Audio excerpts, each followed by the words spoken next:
Саламатсыздарбы? Азыр Финтрейд центрде акча чыгарууну көрсөтүп бермекчимин.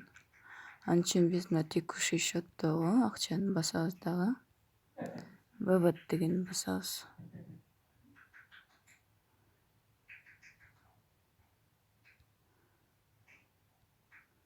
Мына ылдый жылып туруп, мына жерге минимальный сумма 13.63. 13.63. Бул жерге Payer адресибизди жазабыз.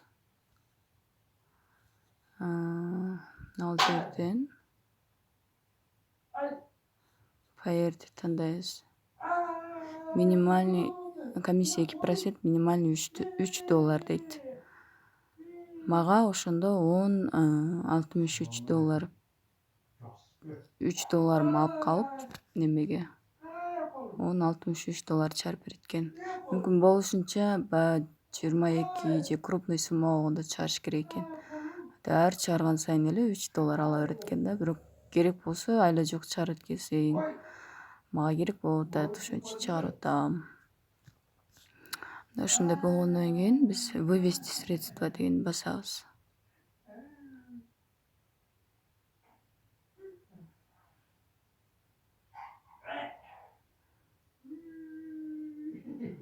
Выплата будет произведена в течение 7 рабочих дней в соответствии позывать соглашение дейт. Өткөндө 2 күндө түшөт деп аткан, эми өзү условия боюнча 7 күн экен, бирок чаттарда, онлайн чаттарда жазып атышат 2 күндө эле түштү депчи.